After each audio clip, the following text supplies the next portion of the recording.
Hey guys, tonight, we slip into the soot-slick shadows of a world you wouldn't last 5 minutes in. Picture this, it's midnight. In a cramped medieval alley, rats are bickering over a moldy turnip peel, and you're hunched behind a crumbling wall trying to keep your dagger from clanging against your belt. The stench of rotting cabbage and chamber pots wafts through the air like a grim perfume, and you're about to make your first kill if your knees stop shaking long enough. You're not the brooding anti-hero with a voice modulator and a grappling hook. You're underfed, undertrained, and dangerously overconfident. So before you get comfortable, take a moment to like the video and subscribe. But only if you genuinely enjoy what I do here. Let me know in the comments where you're listening from and what time it is. I love seeing how far this sleepy little rabbit hole reaches. Now dim the lights, maybe turn on a fan for that soft background hum. And let's ease into tonight's journey together. You've been hired to kill a man whose name you can barely pronounce by someone who muttered it behind a tavern outhouse. You don't even know if the job is real. This is how most assassination gigs begin in the Middle Ages, with vague instructions, bad intel, and a sudden realization that you left your half-decent boots behind. Your target a minor noble with enemies, probably guilty of hoarding grain or flirting with the wrong widow. You know where he'll be, because he goes to the same church every Tuesday, and the local drunks saw him there once, so naturally it's solid intel. You sneak toward the chapel under cover of near total darkness. The moon is just bright enough to make every movement feel exposed, and you've wrapped your feet in rags to soften your steps, which means you're also silently collecting every puddle shard and rat dropping along the way. You arrive just as the man is lighting a votive candle. The plan was to strike fast, no witnesses. But plans are like medieval roads, cracked, narrow, and often filled with livestock. You approach. The dagger slips from your sleeve like a lover's whisper, except your hand is shaking, and the blade's dull. He turns. You stab. Somewhere. You're not even sure. He yells. You panic. He trips over the altar rail and lands face first in a basket of donated turnips.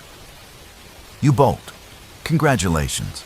You've just made your first kill, or did you historians still argue whether medieval assassins were often successful or just really good at running away? What we do know is that you now have about 20 minutes before a gaggle of angry churchgoers starts describing your chin wart to the town constable. You run ducking into alleys, hoping the smell of your unwashed cloak is enough to deter any pursuers. Welcome to the glamorous life of a medieval assassin, where nothing goes right, and success often looks suspiciously like not being dead yet. There's no formal guild with embroidered tunics or little badges. You're not even considered noble scum. You're just scum, a tool for someone wealthier who prefers not to get blood on their rings. One mainstream fact: the word assassin comes from the Arabic hashashin, referring to a real sect of Ismaili Muslims operating in the Middle East during the Crusades. But don't get too excited, you're not them. You're a third-tier nobody with a bad ankle and a lot of misplaced optimism. Also about those hashashin. There's a quirky tidbit historians still debate. They were allegedly high on hashish during missions, hence the name. Others say that's pure slander cooked up by their enemies. Either way, you can barely afford bread, let alone mood enhancers. You finally make it to your hideout, a rotting attic above a tanner's workshop. The smell of curing hides is eye-watering, but no one ever checks here, and it keeps the fleas from congregating. You curl up on your lice-riddled mat and stare at the ceiling, counting the holes and wondering if your employer will actually pay you or just kill you to tie off loose ends. There's no fanfare, no shadow council to debrief. Just you, a sore arm, and the vague hope that the man you stabbed wasn't important enough to spark a town-wide manhunt. Odds are he was. And odds are they'll blame it on bandits, foreigners, or witchcraft before they admit someone just slipped in and out, like a damp fart on market day. You drift into an uneasy sleep. Tomorrow might bring coin, or it might bring a boot through the attic floor and a quick hanging in the square. Either way, you'll need to move again soon. Being a medieval assassin isn't about glory or honor. It's about survival barely, and occasionally remembering to eat. You wake up to the sound of someone retching in the alley below, which, believe it or not, is a good sign.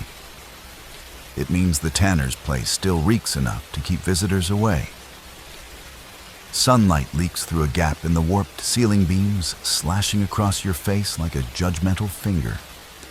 Time to check your gear, or what passes for gear when you're earning less than a turnip cellar. Your prized possession, a dagger that used to belong to a butcher. You've sharpened it so many times, it's now more toothpick than blade. It still slices, kind of, but mostly it pokes in hopes for the best. Let's talk about the medieval assassin's tool belt and prepare to lower your expectations. You don't have wrist blades or poison darts in clever spring-loaded compartments. You've got pockets full of dried herbs you think might be toxic, a flask of mystery oil someone swore would make throats melt, and a tiny spiked ring that looks cool, but mostly just stabs your own finger if you clench too hard. You've heard of poisons derived from monkshood hemlock and belladonna, but there's a big gap between reading about them on a tavern wall and successfully dosing someone's dinner without accidentally poisoning yourself in the process. One time, a fellow cutthroat tried to poison a wine cask using fly agaric mushrooms. He ended up drunk, hallucinating, and confessing everything to a barn owl he thought was the local magistrate. One mainstream historical fact: poisoning was a real method of assassination, especially among the wealthy and the well-connected, often involving exotic substances imported through trade routes. But for low-tier street assassins like you, it was risky business. You didn't have a royal apothecary at your service. You had mildew hearsay and maybe a neighbor who once boiled something suspicious in a chamber pot. Still, you try to innovate. You've hollowed out the hilt of your dagger to hide powdered something. It might be ground walnut shells. It might be rat feces. Either way, it makes you feel more prepared. One quirky tidbit. Some weapons sold in medieval black markets were complete scams, hollow rings that didn't work, perfumes allegedly laced with toxins that were actually cow sweat, mixed with vinegar and invisible ink that was just lemon juice. Unsurprisingly, most of it backfired. There's even a poorly translated merchant record that mentions a man accidentally blinding himself with eye powder of shadowy silence. Charming. So when you stalk your next target, it's not about what's in your hand, it's what's in your head. You have to think 3 steps ahead, except you're operating on 4 hours of sleep, a diet of boiled barley, and mild paranoia. And your target, he's not dumb. He's a merchant who's been robbed before, and now he travels with a bodyguard who looks like he eats gravel for breakfast. You follow them through the market square, ducking behind stalls and pretending to admire some very lumpy apples. You wait until he slips into a bathhouse, less security, more towels. Maybe this will finally be the clean hit you've been dreaming of. You sneak in through the back, past a bored washerwoman and a boy half asleep on a stool. You find the merchant in the steam room, neck exposed, arms spread on the bench, humming some off-key hymn. You step forward, and then your dagger clatters to the ground, because of course it does. The bodyguard storms in before you can recover. You run again. Historians still argue whether the average assassin ever used sophisticated weapons, or if that's just romantic nonsense written by poets who never smelled a city latrine. Evidence is spotty. One manuscript describes an assassin's ring of death, but it reads more like a fantasy tale involving dragons and a very flexible monk. Truth is, most tools were improvised, repurposed, or outright broken. A real assassin's best weapon wasn't steel, it was surprise. And maybe a high pain tolerance, You spend the rest of the day hiding under a pile of discarded fish nets behind the docks, swatting at mosquitoes and questioning your life choices. You dream of better equipment, a crossbow maybe, or boots that don't squelch when you walk. But dreams are expensive, and assassins like you're paid in crumbs and curses. You once knew a man who claimed to have a blowpipe that could fire a dart across a courtyard. It was actually just a chicken bone and a lot of bravado. He blew too hard, choked on the dart, and nearly passed out in the middle of a noble's garden.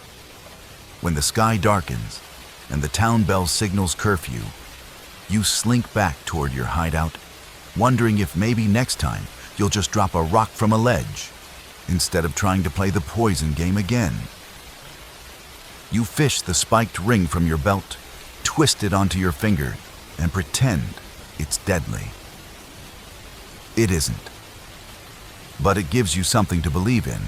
You sit in the dark chewing on a chunk of stale bread that tastes vaguely of mildew and despair, and it hits you. No one ever taught you how to do this. There was no curriculum, no secret society with a how-to manual. You didn't wake up one day and get a letter delivered by crows saying, "Congratulations, you've been accepted into the Brotherhood of Silent Shadows." You were desperate out of options, and someone said, "You're quiet. You could do a job for me." And that's how it started. There is no school for this, no training grounds. You learn on the job badly, and usually after something goes horribly wrong. Your first lesson in stealth, tripping over a chamber pot while sneaking through an inn, alerting everyone within earshot. Your first lesson in disguise, getting arrested while trying to impersonate a friar because you forgot friars don't wear boots with silver buckles. You rely on rumors, on tales told in whispers by people who've maybe seen real assassins or maybe just read a tavern poem. One mainstream historical fact: there really wasn't any formal assassin training in medieval Europe the way movies like to show. While some elite warriors like knights had structured mentorships, low-level killers learned by surviving. That's it. No sparring matches in candlelit halls. Just fear, instinct, and a lot of improvisation. If you found someone who knew more than you watched closely, asked quiet questions, and hoped they didn't see you as competition. One man taught you how to make a noose using horsehair. Another showed you how to sneak through a cemetery without waking the dogs. Neither is still alive. You remember one particularly advanced lesson from a guy everyone called Tallow Jack. He was missing 3 fingers, had breath like fermented onions, and swore he once killed a duke with a sharpened spoon. His big advice: get in, get out, and if you can't, yell fire and run like your pants are haunted. You took notes. Mental ones because you couldn't afford parchment. So you practice when you can. Picking locks with bent nails, scaling walls using knotted rope you found behind a butcher's stall, balancing your weight so the floorboards don't creak like you're wearing bells on your knees. You test your hearing in the dark, lying on wooden beams, trying to distinguish footsteps from rats. You learn to fake a limp to look less threatening. You practice stabbing cabbage heads so you can imagine it's someone's neck. Though frankly, it's more sad than sinister. Still, you persist. Because what else are you going to do? Farming, please. Your idea of livestock is the rat you named Horace that keeps chewing on your boots. One quirky tidbit: some would-be assassins in the Middle Ages actually did try to practice their craft by hunting animals at night. Rabbits, dogs, even chickens, claiming it sharpened their reflexes. Mostly, it just made them smell like poultry guts. You try to read when you can get your hands on anything. Most of it is gibberish, religious texts, moral warnings, or old herbal manuals filled with recipes for snail wine. Historians still argue whether any written manuals for assassination ever existed in this era. Some point to obscure monastic scribblings that may describe silent kills under the guise of moral cleansing. Others think that's just someone misreading a laundry list. Either way, you're on your own. No guidebook, no mentor. Your only real education comes from repetition and failure. Like the time you hid in a chimney for 5 hours, only to learn that the Lord liked to light a fire after dinner. Or when you tried to blend in with a group of monks, forgetting that monks don't generally hum tavern songs or flirt with passing milkmaids. You adapt. You absorb every mistake like a sponge dipped in misery. Tonight you try a new approach, sneaking into a manor house through the servants' quarters. You slip in behind a scullery boy, carrying a basket of leeks, and mutter something about spilled stew. No one notices. You reach the hallway candlelight, flickering on polished stone. You step carefully, counting heartbeats between each footfall. You grip your blade tightly. And then someone sneezes. Loudly.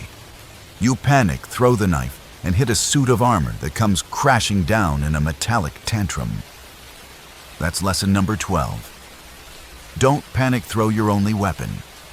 You run again barefoot this time because your boot got stuck in the threshold. You hobble down a gravel path, chased by a maid holding a broom like a sword. You dive into a haystack and don't emerge for 2 hours. Later in your hideout, licking a small cut on your toe and cursing gravity, you realize something important. No one becomes good at this quickly. There are no shortcuts. You're not born with the instincts of a panther. You become something resembling competent only after fumbling through enough failed jobs that you can tell when a door will squeak just by looking at the hinges. And even then, survival isn't guaranteed. You wake up nose first in straw that smells of sour milk and something that might be goat breath. Morning sunlight slants through the cracks in the wall, and the first thing you register besides your aching toe and missing boot is the fact that you reek. Not just a little bit. Not oops, forgot to wash my cloak reek. Full-body, deep-layer, multi-sensory stench. A combination of sweat hay rot, pickled onion breath, and the faint tang of last week's tanner fumes. You're what happens when hygiene takes a 10-year holiday.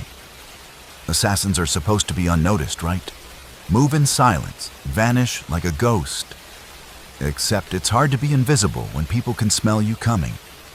There's a reason medieval perfumes were made with things like lavender cloves and disturbingly musk extracted from glands. You, however, can't afford such luxuries. You once tried rubbing crushed mint leaves under your arms. It attracted goats. Not the effect you were going for. So you layer up wool cloak over threadbare tunic, maybe a scarf wrapped around your face to hide the smell and your identity in equal measure. Unfortunately, that also traps the odor close to your own nose. You've gagged on yourself more than once. Disguise and stealth, it turns out, are very hard when your only clothing options smell like a compost heap in a thunderstorm. Let's take a moment to appreciate the sheer stench of medieval cities. One mainstream historical fact. Most streets were open sewers. People threw waste from windows, and alleys often doubled as public urinals. Even fancy buildings like cathedrals had corners you didn't want to lean against. There were no daily showers, no scented candles, just a constant battle between human odor and the occasional waft of dried herbs hung above doors in desperation. It gets worse when you try to blend in with crowds. Remember, you're supposed to vanish, but when every step squelches and every turn of your body releases a new aromatic offense, people notice. And being noticed is the last thing you want when your goal is to silently end a life and fade into the background. You once got chased from a fish market, not because you were recognized, but because someone thought you dropped a dead cat in the turnip cart. There was a period when you tried bathing more regularly. Cold river dips, stolen moments at bathhouses after hours. But water's heavy, and privacy is rarer than honesty in a royal court. Plus, bathhouses themselves weren't exactly sterile wonderlands. one quirky tidbit. Some medieval bathhouses were so riddled with fleas, patrons would bring dogs with them to lure the pests away from their own skin. You never tried it yourself, mostly because your only pet was the alley rat that kept eating your cheese. Historians still argue whether the average medieval assassin took hygiene seriously or simply embraced the stank as part of the disguise. Maybe smelling awful helped. No one wants to stand near a man who smells like old soup in despair. Then again, it's hard to get close enough to a target if they faint at your approach. Today's job is particularly tricky. The target is a noblewoman, rarely seen alone, and always traveling with her scent, entourage, perfume sprayers, flower handlers, and one poor girl whose only job is to waft rosewater-soaked linens in front of her. You've heard she drinks violet syrup and wears gloves dipped in orange blossom oil. Getting near her is going to be like crashing a scented fortress with your particular brand of olfactory disaster. You try everything. Chewing cloves, rubbing charcoal under your arms, hanging a lavender pouch around your neck until it looks like a weird charm. It doesn't help much. The stench has settled into your very bones.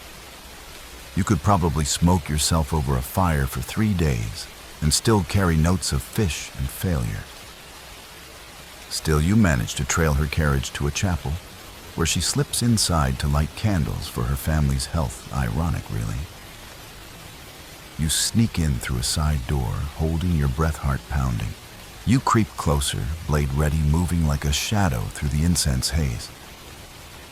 Then a sneeze, hers. She smells you. She gasps, turns, and screams. You aboard again? A monk tries to tackle you, slips on wax, and takes down 2 pews with him. You're out the window before the echoes die down, landing in a compost pile that ironically masks your scent better than anything else ever has. Later, in the dark safety of your attic hovel, you lie flat and stare up at the beams again, arms flung out like a martyr in mid-crisis. You can't help but laugh quietly, hoarsely. Your life is one long slapstick tragedy with a side of foot fungus. You dream of baths with hot stones, fresh linen, and scented soap made of almond and goat milk. But mostly you dream of a time when the mere act of standing next to someone doesn't cause panic due to personal fragrance alone. Someday maybe, but not today. Today you smell like failure and boiled cabbage, and that's just the life you're stuck in. Congratulations. You've mastered the art of stinking in silence. You spend the better part of the morning lying under a market stall, pretending to be asleep dead, or a discarded bundle of rags, honestly whatever keeps people from kicking you. Your last job earned you nothing but bruises and an unfortunate new nickname, Stinky Pete. You don't know who Pete is, but apparently that's what you answer to now. Still, you're broke. Again. Which is not unusual. Being a medieval assassin comes with a long list of risks and very few actual perks. Sure, there's the thrill of outsmarting guards, or the occasional pride in a job well done on the rare occasion you do the job well. But mostly there's just hunger, paranoia, and unpaid labor. It turns out your line of work has one of the worst payment structures imaginable: unstable clients, 0 contracts, and a payment method that's often "I'll owe you" followed by immediate betrayal. One mainstream historical fact: professional killers did exist in medieval Europe, and sometimes they were hired by nobles, politicians, or powerful clergy to handle delicate matters. But they were also frequently double-crossed. A bishop might hire you to dispose of a rival, and then send guards after you to erase the evidence. Loyalty was a currency nobody wanted to spend. You once did a job for a merchant who swore on his dead mother's ghost he'd pay you in silver. You even completed the mission quiet, clean, no witnesses. You went to collect, and he was shocked to learn you were serious. Said he only meant it figuratively, as in, "You'll be rich in spirit for helping me." You hit him with a cabbage. It was all you had. Another time you were promised a room in a manor for taking out a rival's informant. You did the job, then arrived at the estate, only to find that your room was a corner of the barn, occupied by a particularly aggressive rooster who did not respect your profession. That night you slept under a plow and added housing instability to your growing list of complaints. One quirky tidbit. In some parts of medieval Europe, payment for unsavory tasks wasn't even coin. It was goods. One assassin, according to a rather dusty legal record, was paid with 2 sacks of barley and the promise of a bride. It's unclear which part was worse. Either way, historians still argue whether these so-called freelancers were ever considered trustworthy or just temporary tools tossed aside as soon as their usefulness ran out. You've tried negotiating up front. Doesn't help. If you demand coin before the job, they assume you'll take the money and run. If you wait until after, you're begging someone with no incentive to be honest. Either way, you're the most disposable person in the room. It's hard to build a reputation when your entire resume is whispered rumors and unconfirmed deaths. Not that you haven't tried branding. You once gave yourself a code name, the Black Feather. You even left a feather behind at one job. Problem is, black feathers are common, and someone blamed a local goose, so that didn't exactly build your legend. The next job, you tried a calling card, a crude sketch of a skull with a dagger in it. Unfortunately, the paper got wet and it looked more like a pig with a hat, so that backfired too.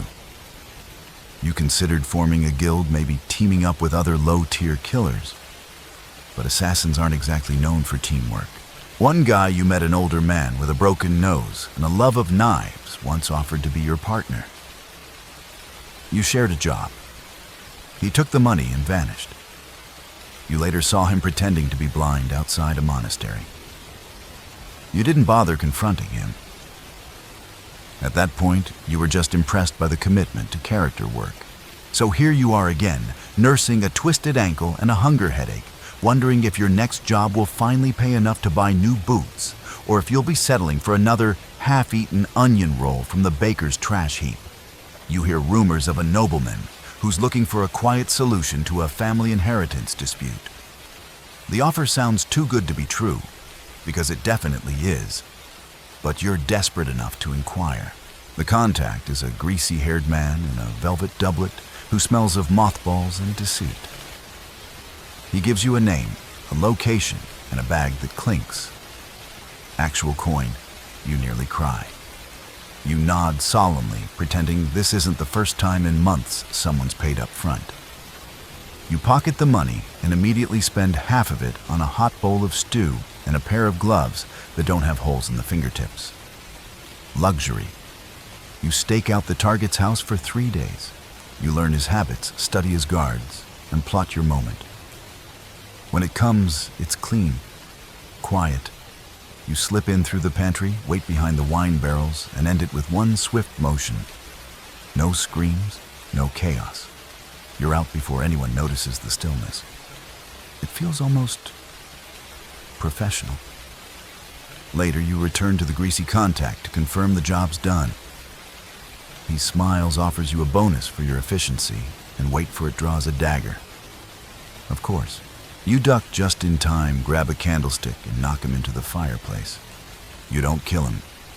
You just steal his coin purse and his boots and leave. Better boots than yours. And they don't even smell like vinegar. Back in your hideout, you count your coins with greasy fingers and a pounding heart. You survived, got paid, and got new footwear. In your world, that's a miracle. Maybe even a good day. But you don't get many of those. The boots fit better than anything you've worn in years. They're warm, quiet, and best of all, don't squish when you walk. You even catch yourself standing a little taller as you make your way through the foggy streets before dawn, trying to ignore the lingering scent of burnt velvet from the man you stole them from. He's not dead, just very embarrassed and probably very bald now, thanks to the candle wax incident.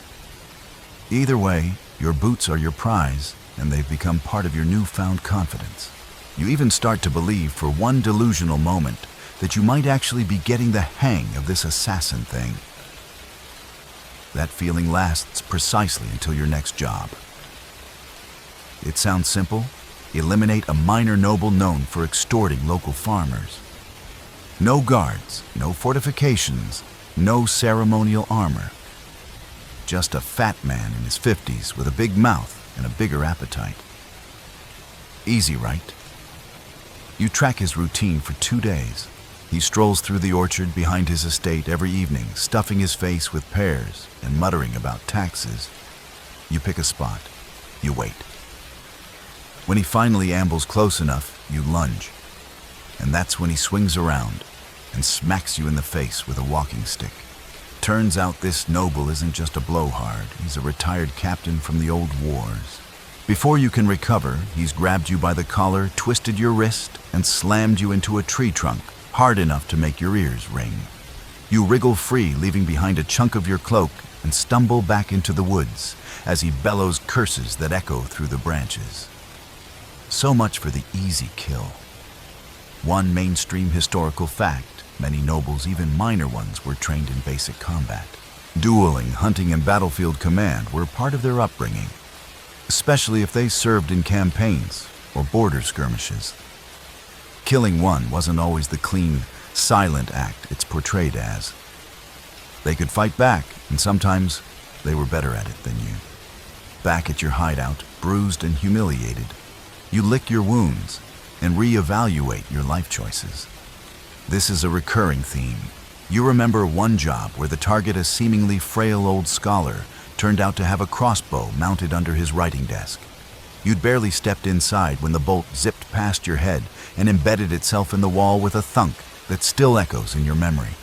You leapt out the window, hit a laundry line, and spent the rest of the night covered in someone else's bloomers. One quirky tidbit: historical records mention at least one nobleman who was so paranoid about assassins, he trained his falcon to attack anyone who approached from behind.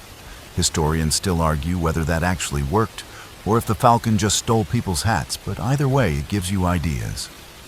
The truth is, the whole easy target fantasy is a myth. Even unarmed victims can panic, scream, bite, or thrash wildly, and nothing draws attention like someone flailing their limbs and yelling "murderer" at the top of their lungs. You've had your nose broken by a kitchen maid once. You weren't even going for her, she just didn't like how you looked. Assassination, for all its supposed stealth and elegance, often devolves into messy, awkward scrambles involving overturned tables, startled animals, and a lot of bad luck. It's not a dance. It's a drunk tumble through someone else's living room while hoping nobody owns a crossbow. And even if the victim is alone and you do succeed, there's rarely a moment to breathe. You have to vanish immediately. No lingering, no basking in your handiwork. Because the longer you stay, the greater the chance someone sees, someone screams, or someone writes a suspicious poem that implicates you 5 years later.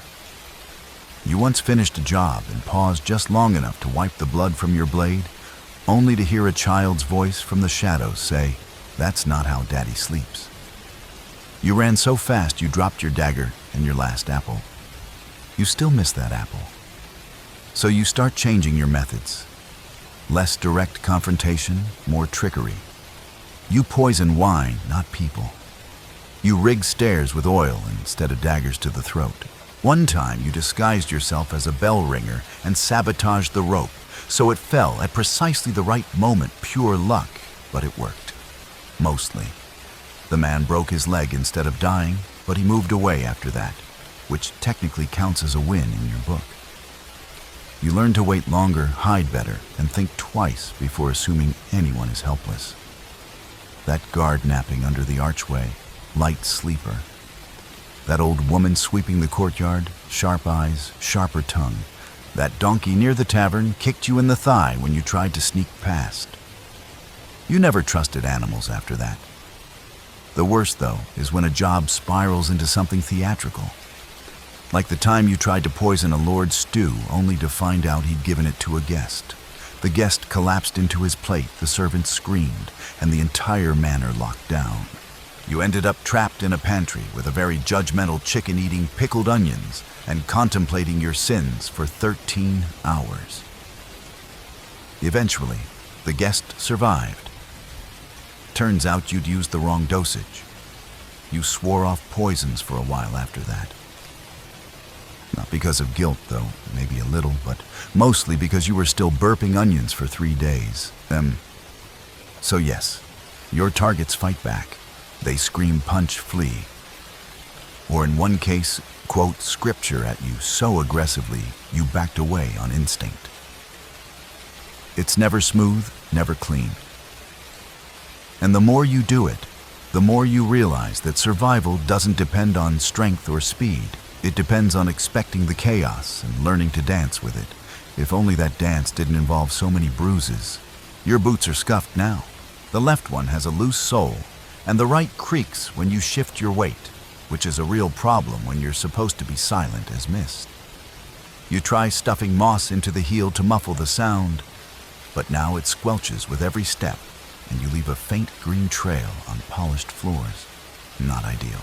Still, it's better than being barefoot, which you've had to do more times than you care to count. You're casing a manor tonight. The target is a baron with a gambling habit and no sense of humility. The kind of man who ruins families for sport and brags about it over roasted swan. He's a high-value hit, which means high pay, which means high risk, and no, you don't have a backup plan. The idea is to climb the east wall, slip through the guest wing window, make the kill in his study after his nightcap, and vanish before anyone notices the wine stain is actually blood. Simple, foolproof, doomed. You climb. The stone is slick, the ivy useless. Your fingertips ache. You lose your grip near the top and hang there like laundry in a breeze, praying no one looks up. You haul yourself over the sill land quietly, and you're in. The hall is dark. Your breathing slows. You feel that old thrill again, that tight wire buzz of terror and control. This is what makes the rest bearable, not the kill. The quiet before it. You slink through the hall past heavy drapes and creaky floorboards toward the study. The Baron is inside snoring lightly, wine cup dangling from limp fingers. This is it. You raise your blade, and then the dog growls. You didn't even see the dog. Massive, hair like a broom. It lunges. You manage to block it with your arm, and the blade skitters across the floor as you crash into a table. The Baron wakes, screams, grabs a poker, and swings like he's fencing for the crown. You dive out the window without your dagger, your dignity, or your coin. Your backup plan. You don't have one. Medieval assassins don't get grappling hooks or smoke bombs. You get gravity and panic. You land in a hedgerow, tear your sleeve, and roll into a cabbage patch where you lie for several long minutes trying to remember how to breathe. One mainstream historical fact: escape routes for real assassins were rarely more than run away very fast or blend into the crowd. Elaborate getaways are mostly the stuff of fiction. Cities weren't designed with escape in mind. Walls were high gates locked, and most people were suspicious of anyone moving faster than a leisurely shuffle. You limp through back alleys, leaving behind muddy footprints and crushed cabbage leaves. You make it back to your hideout by dawn, your arm bleeding, your pride in tatters. You patch yourself up with strips of cloth torn from your own shirt. You wish you had someone to help, a lookout, a partner, even just a sympathetic rat. But no, this is a solo act, and your curtain call is always a breath away. One quirky tidbit. Some medieval assassins reportedly disguised themselves as tradesmen or even beggars after a job to evade suspicion. One tale mentions a killer posing as a lute player, strumming broken strings and singing terribly until guards lost interest. You tried that once. Unfortunately, you can't sing, and your instrument was actually a stolen chicken coop lid. The guards chased you for half a mile. Historians still argue whether medieval assassins ever truly blended into crowds, or if that's a modern projection. There's little evidence that anyone could just disappear into the bustle of a village square, especially when you're dripping blood and clutching a limp leg. Most assassins probably got away by hiding under carts in wells behind particularly wide pigs. You've done all three. Once you leapt into a manure cart to evade a pursuing squire. It worked, but the farmer drove you 2 towns over before you could climb out. The smell clung to you for days. You got strange looks and a free ale from someone who assumed you were some kind of dung priest. You didn't correct them. Today you try to plan better. You scout exits before entering. You mark loose stones and memorize guard patrols. You've learned how to set distractions, small fires, spilled wine, poorly tuned loots, anything to draw attention away from your escape. You stash spare cloaks in alleyways and keep a false identity ready, a humble cobbler named Gerald who mumbles about corns and has a convincing limp. Your life is a constant performance, a rotating cast of faces and voices. But you can't help wondering sometimes if any of them are really you. Are you the killer with the blade? The cobbler with the limp? The monk with the wine stain? Or just the man under the floorboards, hoping this town forgets your face before you need to strike again? You don't get to think about it for long. Word reaches you that the Baron, your failed hit, is offering a bounty. Your description is vague, but your reputation is gaining color. The moss-footed ghost, someone calls you. Because of your squelching boots, probably. Still, you'll take it. So you pack your things such as they are and move on. New town, new name, new plan. You head north past ruined farms and thick woods, the road crunching beneath your worn soles. You don't know what's waiting in the next village. Probably another drunk noble with a death wish and a pack of angry dogs. But at least you'll be ready this time. Or more ready than usual anyway. The next village is called Grey Hollow, and it lives up to the name.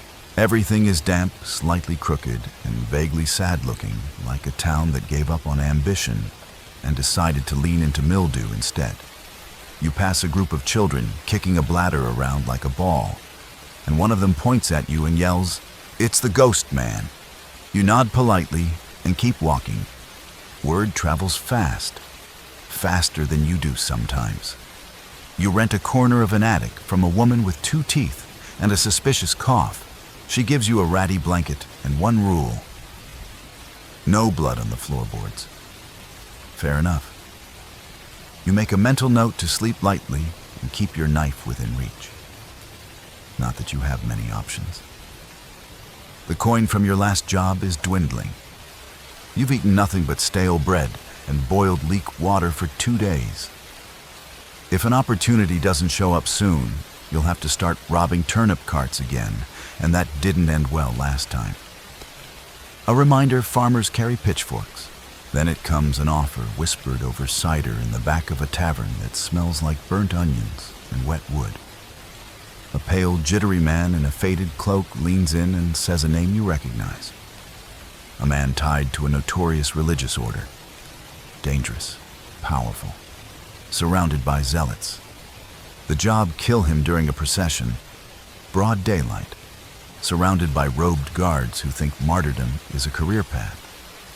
You blink, laugh once, then realize he's serious. Welcome to the deep end. You take the job because you need the coin, and admit it, a part of you wants the challenge. You've heard of these religious fanatics before. Not just the churchgoers or friars preaching doom. No, these are the hardliners. The ones who believe assassination is holy work when it serves the greater plan. And their targets: anyone who disagrees, basically. One mainstream historical fact: the Nizari Ismailis, often labeled the original assassins, were a real sect active during the Crusades. They used targeted killings as part of their broader political strategy, often in public, sometimes dramatically. But historians still argue whether stealth and secrecy were ever truly their method. Many records suggest they wanted to be seen to strike fear, not vanish into shadow. In fact, some wore disguises, waited in crowds, and made no effort to escape. Death was part of the plan. That's not your plan. You're not a zealot. You're not in this for paradise or prophecy. You're in it because boots cost money, and landlords don't accept metaphysical enlightenment as rent. Still, these fanatics are everywhere lately. Grey Hollow has a few robed figures in the square preaching fire and purity and other cheery concepts. One even corners you near the butcher's stall and asks if your soul is ready to be washed in divine justice. You tell him you're just here for sausages. He frowns and walks away, muttering about heretics. You make a note to avoid him. You spend days watching the target's routine. He walks with a slow, deliberate stride, flanked by guards with eyes like boiled eggs, unblinking and too wide. He stops to bless things, kiss icons, and mutter phrases in Latin that sound slightly threatening. He smells like incense and dried sweat. You trail him discreetly, learning the path of his procession, the timing of his stops, the rhythm of the crowd. Your plan takes shape strike at the fountain, where he always pauses to throw coins for the poor. You'll be disguised as a beggar. No one looks twice at beggars unless they smell better than expected. You make sure you don't. You arrive early, rags wrapped around your head, a bent stick in your hand, and a collection bowl filled with pebbles. People glance, then look away. Perfect. You wait squatting low, trying not to breathe too hard. Then the crowd stirs. Chants begin. The procession arrives. He's there walking slowly, arms outstretched like a saint. His guards form a loose circle, but one of them stops to adjust a sandal. That's your moment. You move. It's almost graceful. You rise, step forward, blade hidden in your sleeve. You reach him closer than anyone else. You whisper something irrelevant just to distract him. Then you strike, clean just under the ribs. He gasps, drops a coin. Blood darkens his robes like spilled ink. You step back into the crowd, ready to vanish. But something goes wrong. A woman screams. A guard lunges. Someone grabs your arm. You twist elbow him in the face, but you're not fast enough. Another grabs your shoulder. You drop your blade, slam your head back, feel cartilage crack. You break free, but barely. You're not vanishing. You're fighting, slipping, desperate. You run. Through the crowd, down an alley, over a crate. Your cloak tears, your knee gives out. You duck behind a barrel and press your hand over your mouth to stop the gasping. Your heartbeat pounds like drums in your ears. Footsteps rush past. Shouts fade. After what feels like forever, you emerge limping, breath, ragged heart, bruised but beating. You did it. He's dead. And you're still breathing. Barely. Later that night, back in the attic, you stare at the ceiling again. It's always the ceiling. This one has a dead spider in the corner and a crack shaped like a noose. You think about the zealots, how they see murder as a sacred act. You wonder if they feel the same fear, the same panic, the same hollow pit in the stomach when things go sideways. Or maybe they don't feel anything at all. One quirky tidbit. Some historical accounts suggest certain assassins trained themselves to feel no pain or fear by meditating in graveyards or sleeping among bones. You once spent a night in a tomb, not to train, just to hide. It was cold, but surprisingly quiet. You don't believe in divine justice, or fate, or glory. You believe in sharp blades, fast feet, and a good place to hide when things go wrong.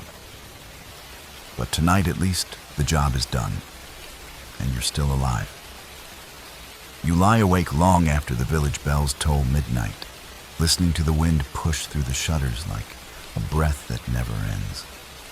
Something in you itches, maybe it's nerves, maybe fleas, but you can't sleep. Not after that last job. The zealot's blood is still on your sleeve, dried and flaking like old paint.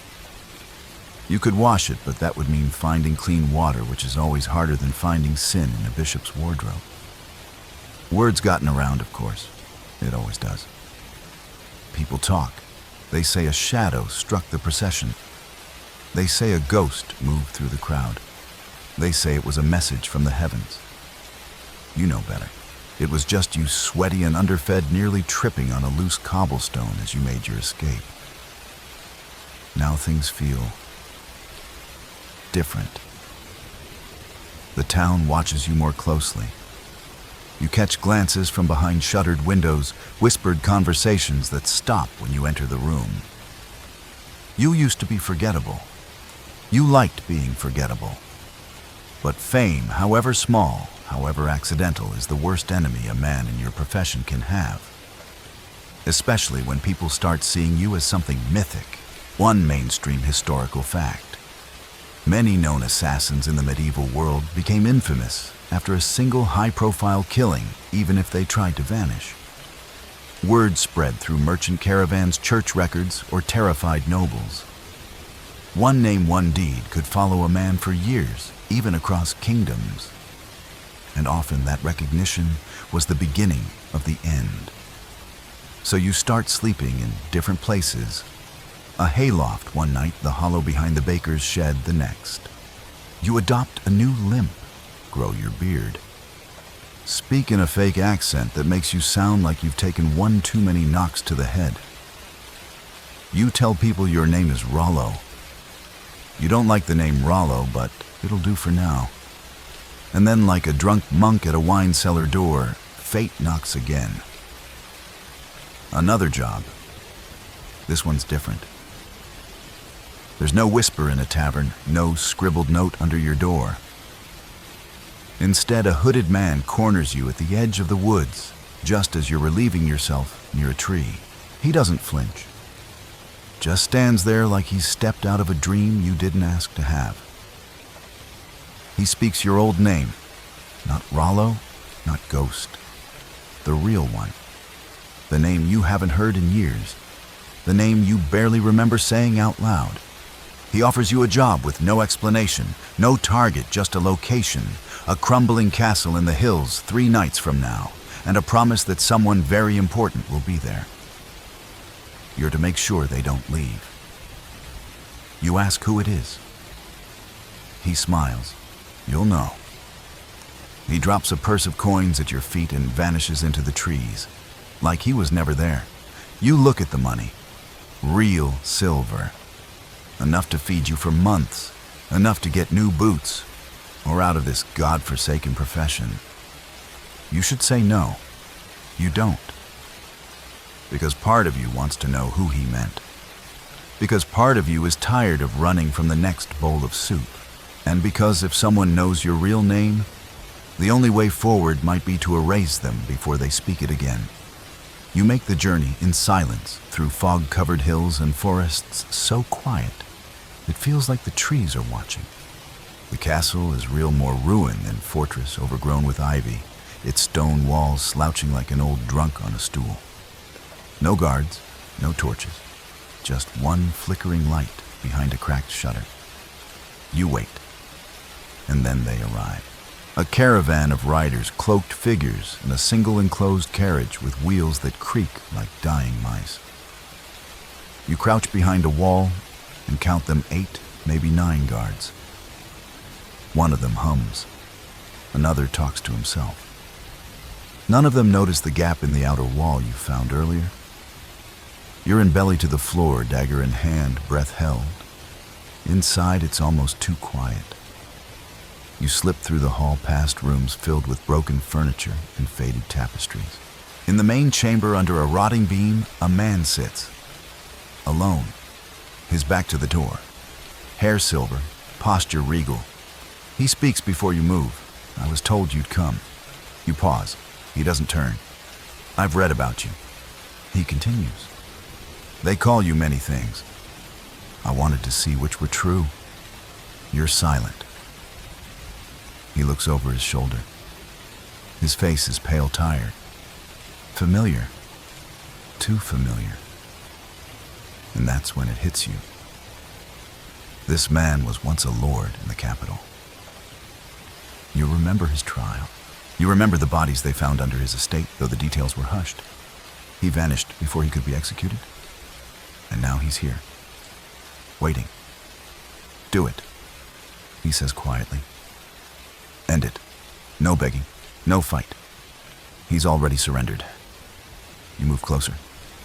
Blade raised, then you stop. Because something's wrong, because it's too easy. And because for the first time in a long time, you don't want to. One quirky tidbit. Some assassins in history refuse jobs on moral grounds. Not many, but a few. One even turned on his employer after learning the truth of the mission. Historians still argue whether these were acts of conscience or clever survival tactics. It doesn't matter. Either way, you lower your blade. I'm not your executioner, you mutter. You leave the room. Outside, the wind has picked up. The trees sway whispering. You vanish into the night coins, still in your pouch. Blood still on your hands. But not tonight's. Not tonight. The road is quieter now. The sky bruises into purple as the first hints of dawn begin to unravel across the treetops. You walk slowly, not because you're tired though you are, but because you're not sure where you're going anymore. The castle is behind you. The man who should have died is still breathing. And for once, you made a choice that wasn't about coin survival or someone else's grudge. That might have been a mistake. You glance behind you more often now. The kind of people who hire men like you don't like complications. They don't appreciate deviation from the script. You can feel it like a splinter under your skin, the certainty that someone else will be coming soon. Someone who'll do what you didn't. Someone who doesn't hesitate. Still you keep walking. You find a village by dusk. Small, poor, but not unfriendly. You buy a bowl of soup and a place in a barn loft with what's left of your silver. No one asks questions. No one calls you ghost or Rollo or anything at all. You're just another man with tired eyes and a travel-stained cloak. You savor the anonymity like it's warm bread. That night, while lying on a bed of old hay that smells faintly of apples, you wonder if maybe you could stop. Not today, maybe not tomorrow, but someday. Maybe you could be the man who disappears and stays gone. Not the one who re-emerges in another town with another name chasing another bloody payday. Maybe you could be the one who walks away before it's too late. But the truth is, you're not sure what that would even look like. One mainstream historical fact: most assassins didn't retire. They died violently, quietly, or mysteriously. The few who survived often vanished from the records, completely lost to time, swallowed by obscurity.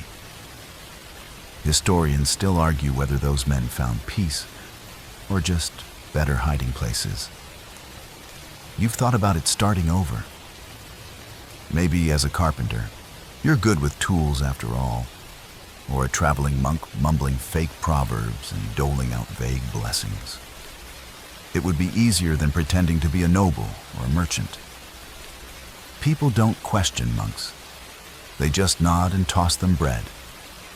You even tried it once briefly after a particularly bloody winter. You shaved your head, borrowed a robe from a man too drunk to argue, and wandered for 3 weeks with a walking stick and a book you couldn't read. You gave fake sermons about listening to trees and avoiding red meat. People thanked you. One woman even cried. But the past doesn't like being ignored. It follows. Sometimes as rumor. Sometimes as a shadow with a knife. You were recognized. A boy from the old town who'd once seen you leap off a roof with a bloody sleeve. You denied it. He nodded, then disappeared. You left the robe behind the next morning. Now in this loft, with the night whispering through the gaps in the boards, and your cloak folded under your head, you wonder if there's anything left of you beyond the job. If there's a person beneath the assassin, or if that person died the day he agreed to be useful in the shadows. One quirky tidbit. There are legends unconfirmed, whispered in back rooms of old inns about assassins who became protectors. Guardians hired not to kill, but to shield others. Secret keepers, watchers in the dark. It's probably just fantasy. But it's a nice thought. A man who used to kill, now guarding life. Could you do that? You stare up at the rafters. The wind moans through a crack in the roof. Somewhere below, a cow snorts in its sleep. You don't have the answer. But for once, the silence doesn't feel like a punishment. It feels like a question, waiting patiently. You close your eyes. The straw beneath you rustles softly with every breath, and the world begins to slow. The barn creaks with the weight of old wood, weathered and wise, as if it too has stories it's not ready to tell. Outside, the wind hums low, curling through branches, and around the edges of forgotten shutters, a lullaby only the night understands. You let the tension ease from your shoulders. There's no chase now, no steps behind you. Just this moment, still quiet, suspended in that space between waking and dreaming. The memories of your steps through mud-caked roads and blood-streaked walls begin to dissolve into softer shapes. Faces blur, names fade. All that remains is breath and the comforting hush of a world briefly at peace. You picture yourself walking not into another job, but into mist. A pale field at sunrise, cool grass, brushing your fingers, no weight on your back, no dagger in your boot. Just sky and the promise of something new. You don't know where it leads, and for once that's okay. The past can wait. Let your thoughts drift like smoke rising into the rafters. Let your pulse slow to the rhythm of distant bells. You're safe here. Not forever, but for tonight, that's enough. You did your part. You survived. So rest now. Let sleep take the blade from your hand and turn the page on this chapter of shadows. You're not the man you were at the beginning. You've walked the darkest paths, and now for